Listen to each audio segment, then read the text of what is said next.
Welcome in, everyone. No, it is not a summer edition or a late spring edition of the Unash and Dukes podcast. It is indeed February 16th as we record this, but our temperature is warmer than a lot of locales in the continental 48 in the great US of A.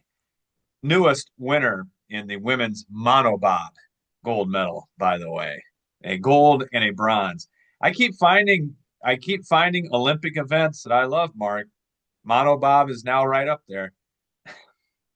I don't know how you went from the weather to the monobob, but maybe I'm behind a little bit. I don't know. That's called a great segue, by the way, Okay, all in right. the industry right there.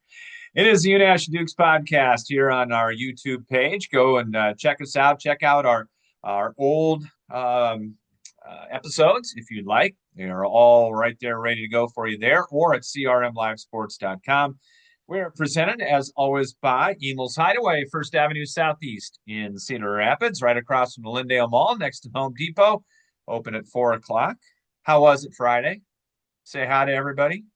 Fantastic. Saw a lot of old friends and talked to the proprietors at Emil's, and they were busy. They were really busy, and this was right after they opened. So popular place, great place, and thanks to Chris and Jamie and Nate and all the folks at Emil's.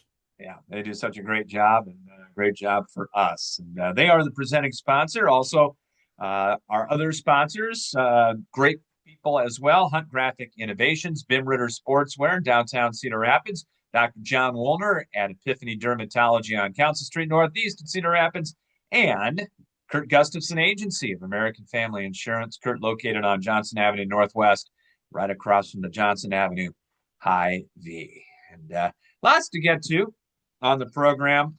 Um, Sad things to start it off with, of course. Man, it's been a tough week in the state of Iowa. News coming out first about the bus and or van crash with the baseball team up there at Iowa Lakes, and the subsequent news about the passing of the young man from Rapid City, South Dakota. Many injuries up there, and boy, that's just a terrible, terrible tragedy. And then we get the Sutherland news out of UNI, the former City High All-Stater.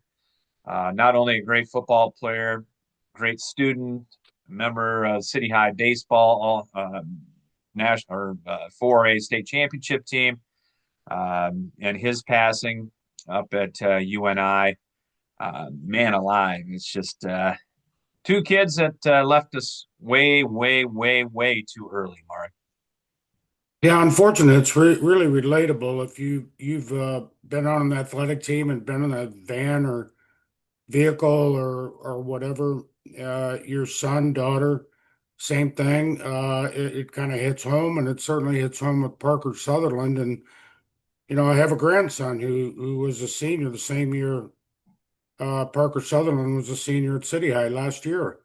They didn't play against one another, but when something like that happens, it really hits home in terms of a young person dying. And I know Todd Steptis, the UNI football coach, met the media for a little bit today and talked about, you know, it was during a workout and Sutherland collapsed, and the medical personnel apparently did all they could. It just, of course, it's tragic. That seems an inadequate word to describe. And I'm not even close to any of these people, but you feel for them.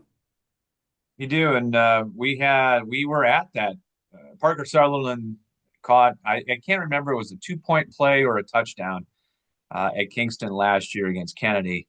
Um, just an amazing catch Yeah. between about eight different hands and eight different arms.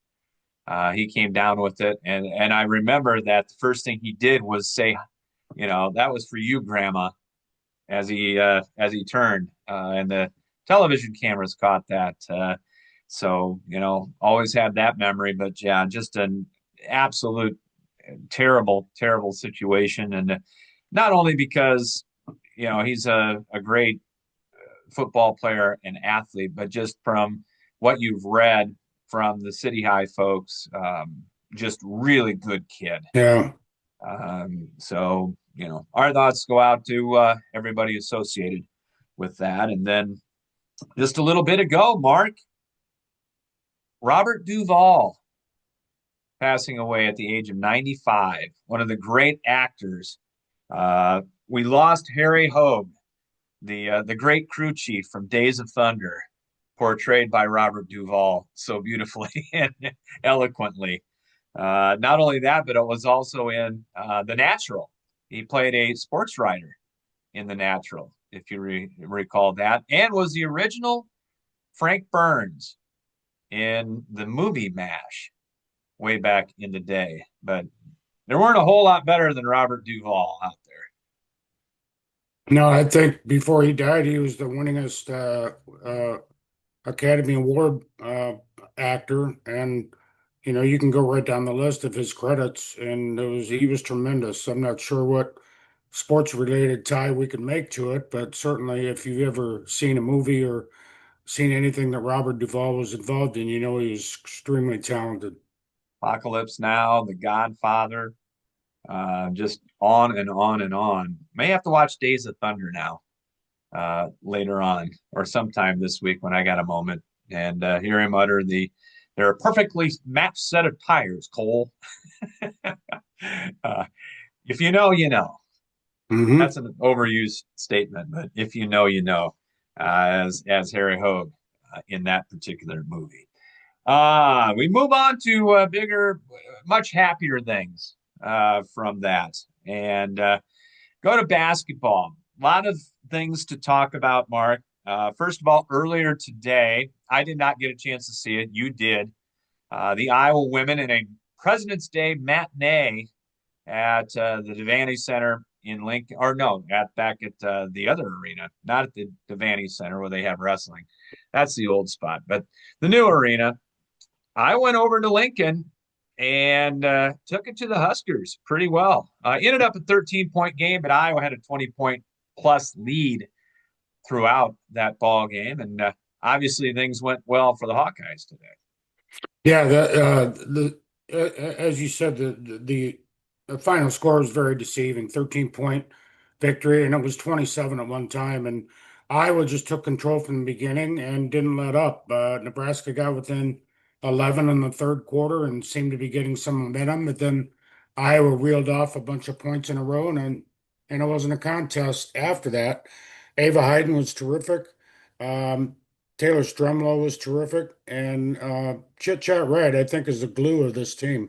She continues to play extremely well, whether it's scoring basketball or assisting teammates.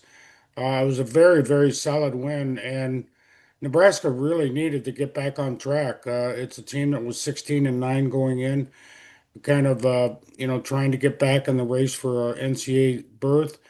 You know, home game and all that, but Iowa left no doubt in this one. Very solid victory. Iowa trying to get a triple bye and get one of those Yeah. top four spots for the Big Ten women's basketball tournament. And today helped in a big, big way. There's still a lot of work to do, but that was a big win today. Yeah, it was a really big one. I think Iowa is in third or fourth right now in the Big Ten, and it's got a game at Purdue, and then a really, really big game against Michigan, which is I think number six in the country right now. That'll be a huge game for both teams, actually. But this is a very, very solid Iowa win. Speaking of the Wolverines, number 6 in the women's, number 1 in the men's. For the first Hmm. time in 13 years, the Michigan Wolverines are back on top of the college basketball world. I am going to say that I was a little surprised Iowa State did not move up. Stayed level at number 6, nothing wrong with that. But their dominating win on Saturday over Kansas, I thought maybe with Arizona losing twice and other things happening in that top of the top 10, I thought Iowa State might move up a little bit. Um, but they didn't. They're still solidly at number two in most of the bracketology, and a huge game, bigger I think than Saturday. Mark, coming up on Monday night, Cyclones and the Houston Cougars. They're only meeting, I believe, this year, and that will be the headline game on Big Monday tonight on ESPN. Yeah, some of you may be listening to this podcast after that game is concluded. That's the way podcasts work, right, Scott? That's right. But it's not live. We're not live, so yeah. But tonight's game is, I would say, is equally as big. The Kansas game was big because Iowa State needed to get revenge from that horrible loss in Lawrence, and it did so. The Houston game has a lot of national impact tonight because Houston is the number one seed in most of the bracketology, and UConn is nipping at its heels, and Iowa State isn't far behind. So I'm not saying Iowa State's playing for number one seed tonight, but maybe Houston is. Yeah, there's still a lot of work to do. This is the crux of Yeah. Iowa State's schedule right now. They are going through it. Fortunately, these first two big tests are at home, where Iowa State. Listen, Iowa State did their formula on Saturday. Played a really good first half, especially the last 9 minutes. Then came out and made everything in the first 5 minutes of the second half, and it was over. Kansas did get, I think, within 11 at one point, or no, it might have got it down to 9 at one point. But then Iowa State came down and hit a three, and it was back up, and Cyclones took care of things there. And it was a raucous crowd. It's going to be a more perhaps raucous crowd tonight, although Iowa State, Kansas is kind of the benchmark when you talk about Hilton Coliseum and whatnot. But this is going to be a raucous atmosphere as well. And Houston did not perform well. They've been there once, did not play particularly well a couple years ago for Kelvin Sampson. Houston's got to keep this thing, I think, in the 50s and 60s to win this. If it gets into the 70s, I do not see Houston coming out on top of this thing. Some people may not have left the Hilton Coliseum parking lot. I don't know. It's only what, less than or about 48 hours, a little more than 48 hours between games. But yeah, that Kansas game, Bill Self said he knew they were in trouble and probably weren't going to win when Milan Mancelovic hit that corner fall Oh, away uh, uh, jumper, and that's the way the game went for Iowa State. And boy, does the venue matter in college basketball? My goodness, unless you're in Iowa City. we will get to that. No one happy in Ames either with the new regulations that prohibit what camping out several days in advance. I think it's only what midnight the night before or something like that. That's So too bad. It's great weather. Why not just camp out for a couple days? yeah, apparently that's not in vogue anymore in Ames. I don't know. Iowa State, they'll be fine. Even if they do stumble against Houston, I don't see it. I think Iowa State's going to win this thing and get back into the top three of the Big 12. So we'll find out at Hilton. You mentioned Iowa City. Saturday, Iowa, and it was a tough opportunity. Ben McCollum said it best, I think, after the ball game, that this is still a work in progress. We're not quite there yet, and they weren't there on Saturday. Purdue came in and they took it to Iowa. That thing was over, if not at halftime, a couple minutes into the second half. What made it, I think, even worse was the fact that this was the litmus test, I think, for a lot of people there. It was a sellout. It was a crowd that was ready to howl going into the game. And then Purdue just quieted everybody from the opening salvo of that one. Um, they did everything right. To me, anyway, Mark, right now, it looks to me that Iowa has hit a wall. Um, Granted, it's no more games than this group played at Drake, and it's predominantly a team that was at Drake last year and then at Northwest Missouri the year before. But going up against the competition night in and night out is so much different in the Big Ten than it is from the Missouri Valley. And nothing against the MVC. It's a tremendous conference. It's one of the Yeah, it best, is. It's different. but you're not going up against Purdue every night and Michigan State every night and Michigan every night and Ohio State and even Maryland. If you get the best of your opposition each night, um, it's going to wear on you. And to me, Iowa looked a step slow. They looked tired. Um, they got out physical in a big, big way. And I think Ben McCollum would take about a week off right now instead of that week off he had about 10 days ago. But that is not going to be the case. Another big one coming up at home, 8 o'clock on Tuesday night as they take on Fred Hoiberg and the Nebraska Cornhuskers. Listen, I understand not everybody has their best every day. I certainly don't, and you don't. It's just human nature, but this is what you do. You are a college basketball player. You're not only a college basketball player, you're a paid college basketball player. You're paid to come out and do your job 30 some times a year, period.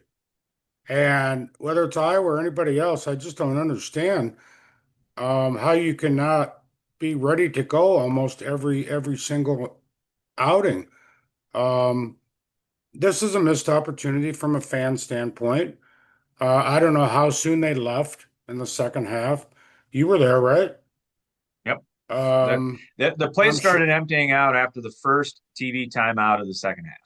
I'm sure it was a reactionary crowd too, and it always has been in Iowa City for whatever reason. It's been that way for 30 years. There wasn't much to react to. I get that. But in terms of spurring this team on, uh, does the team spur on the fans or the fans spur on the team? I think more the former than the latter. But, and another thing, a work in progress. In today's college basketball, you can, you shouldn't need a work in progress longer than in previous years. I mean, you got the transfer portal. Ben McCollum decided to go to Drake and bring in all these players. And I think it was a good move to a certain extent because the familiarity between and among all of them. But uh, work in progress. What does that mean? When do you get to the point where it's all good? I thought it was all good on the West Coast. That team was playing pretty good. It was playing good defense, is executing on offense. Now Ben McCollum is, and I'm not down on McCollum or this team per se, but now McCollum's questioning himself, I think, because he's talking about changing the starting lineup.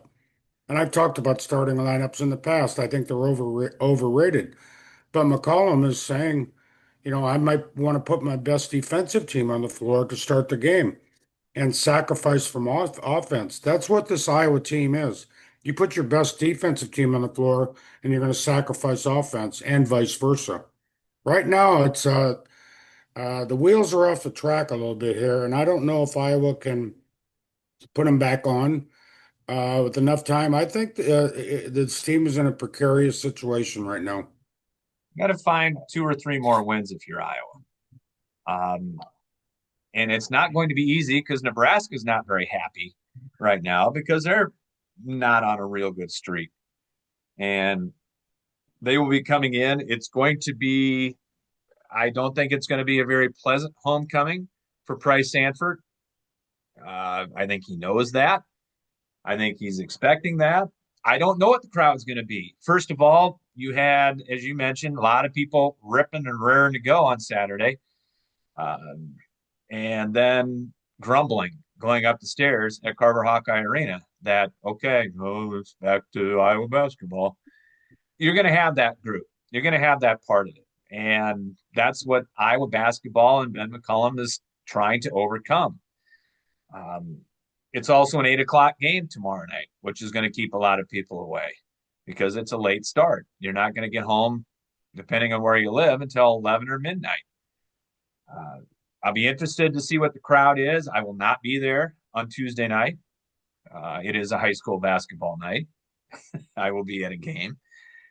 Xavier hosting Prairie, by the way, on crmlivesports.com. I can do shameless plugs now, Mark. uh, but I'm interested to see what the crowd is going to be like there. I fully expect a lot of Nebraska people to be there.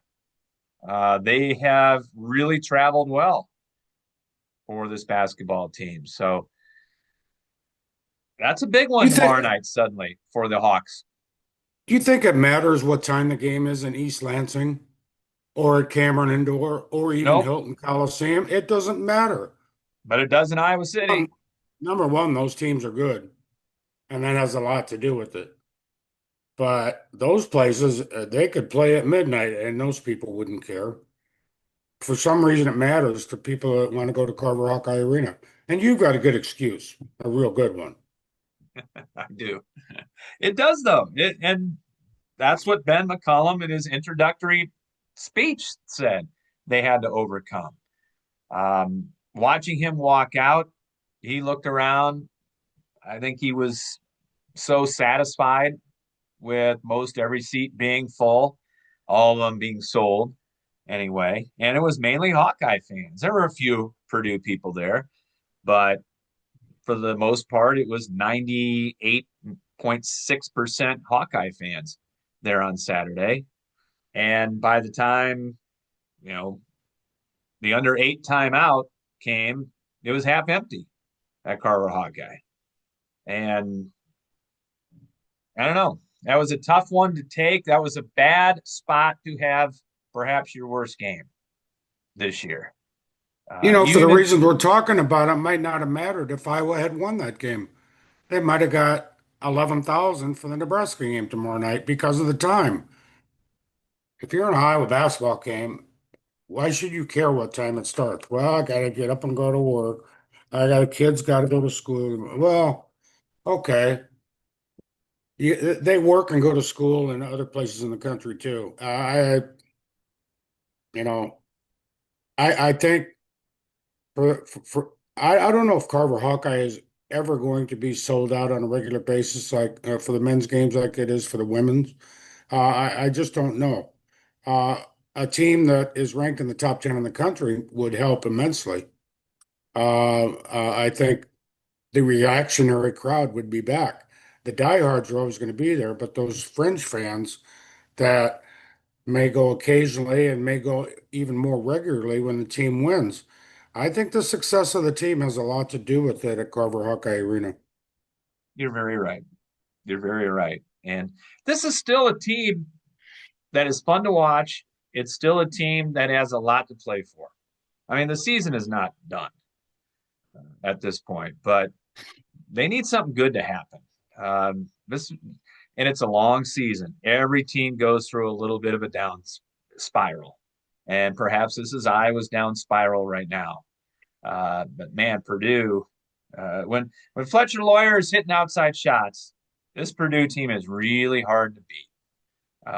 Hector, as Michael Oz tweeted, and hello to Mike because I talked to him before the game on Saturday. Another shameless plug, but when a 7-footer makes his first 3-pointer of his career, although it came after the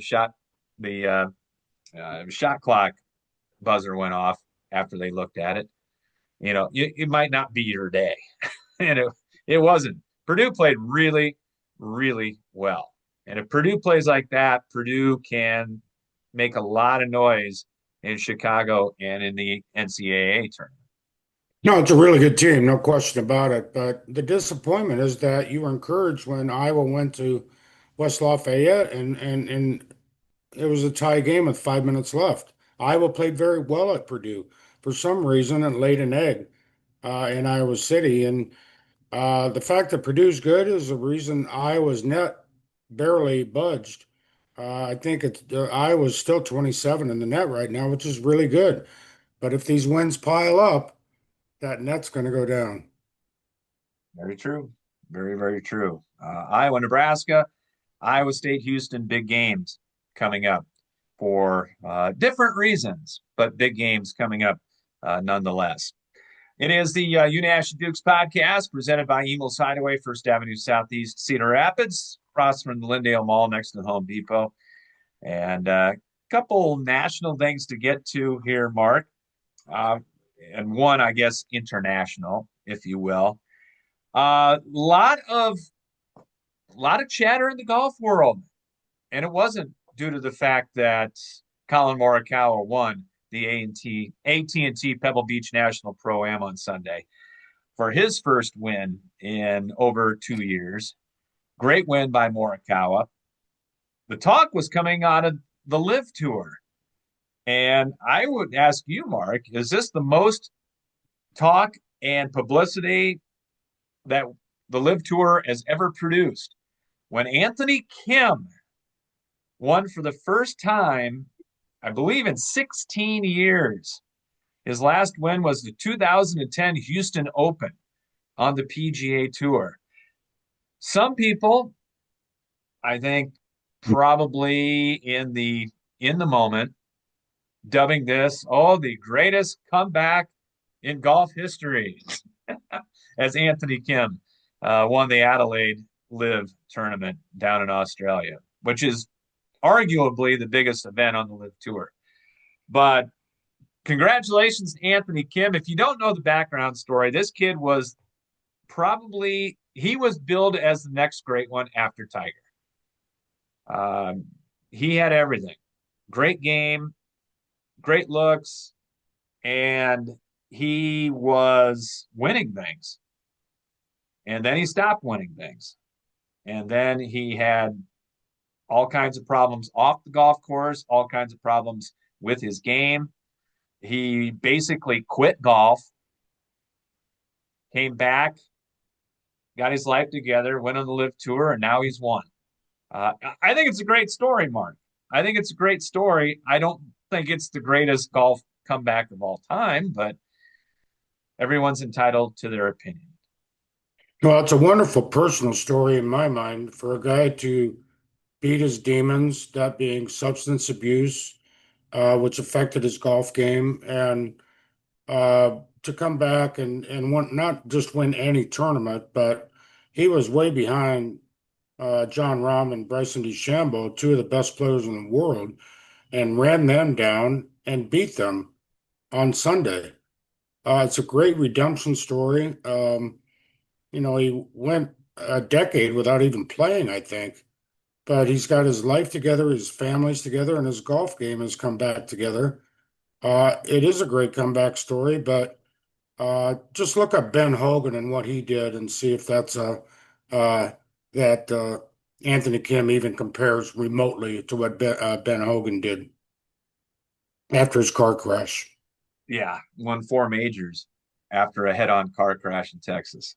Um, Back in the day, obviously, but yeah, Anthony Kim, just a tremendous story. It doesn't get him in any majors or anything like that. Moves up his world golf ranking a little bit, but for one day anyway. I mean, this like you and I know, Mark, as golf aficionados and golf geeks that follow it. I mean, this guy was billed as the next great one.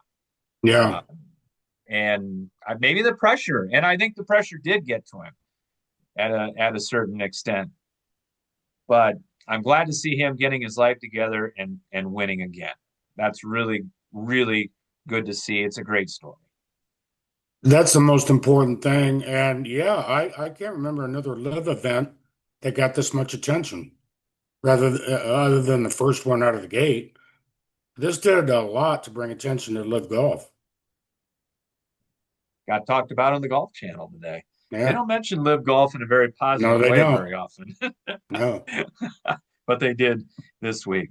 Um, we got a Daytona winner who the Daytona 200 feet won. You said you've changed your tune now about the Daytona 500 after yesterday. Explain that.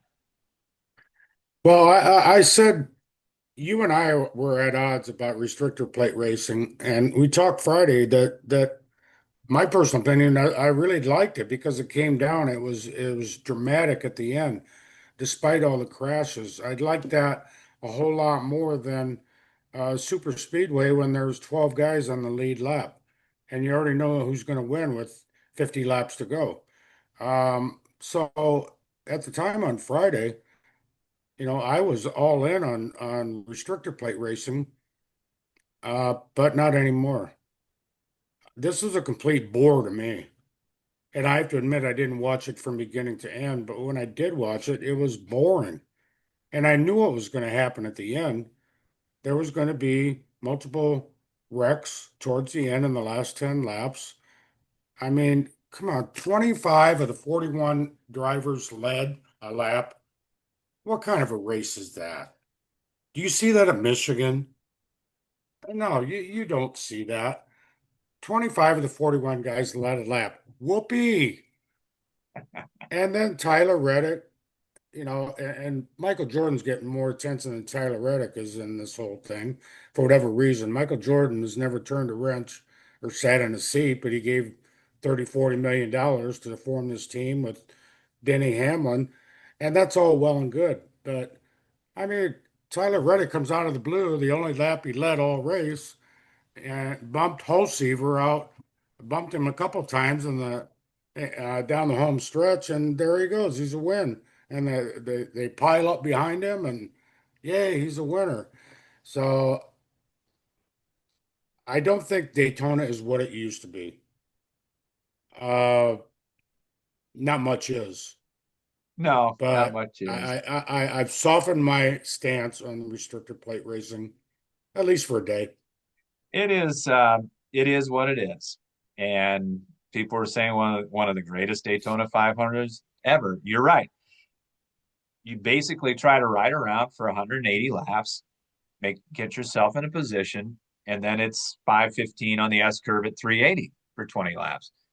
Uh, and I half tongue in cheek say that with the people going 75 to 80 on the S curve. You know who you are. Don't do it. But it's yeah, they had two wrecks in the last lap. They wrecked coming across the start finish line, get the white flag, keep going, and wrecked again before the start finish line. I'm just happy it was a safe race. Congratulations, Tyler Reddick.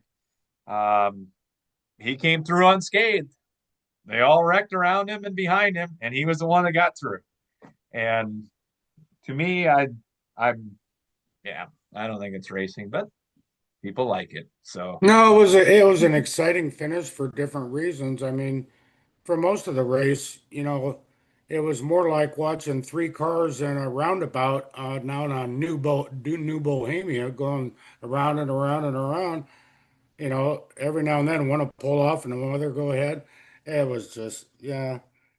Um, but you stay to the end. I mean, Bubba Wallace had as good a race as anybody, and he led the most laps. But what he finished 10th or something like that? It was just, the best drivers often don't win this race. oh no, Sometimes they do, often don't. often more than likely do not win this Yeah. race, and that's the frustrating part. And I think the part that makes people tune in to the Daytona 500. All right, good podcast. We'll get Well, when we talk Talladega week, I may change my mind again. You never know. could be, could be. We got a long way to go till Talladega. We will have Mark Ironside coming up midweek. State wrestling will be getting underway. Congratulations to everybody that made it. The girls' tournaments are underway. Big schools will get underway this week. Small schools for the boys get underway this week. And we are right into it as far as the winter sports are concerned. So lots to talk about coming up on the Wednesday edition of the Unash and Dukes podcast. And thanks to our great sponsors, Emel's Hideaway, First Avenue Southeast, our presenting sponsor, uh, as well as Dr. John Woolner on Council Street Northeast at Epiphany Dermatology, Bim Ritter Sportswear, 817 2nd Avenue Southeast in downtown Cedar Rapids, Hunt Graphic Innovations, and Kurt Gustafson at American Family Insurance, Johnson Avenue Northwest. For those folks, Mark, you have a good first part of the week. You got to talk midweek. All right. You've been tuning in to the Unash and Dukes podcast. Thanks, everybody, and we'll talk to you next time.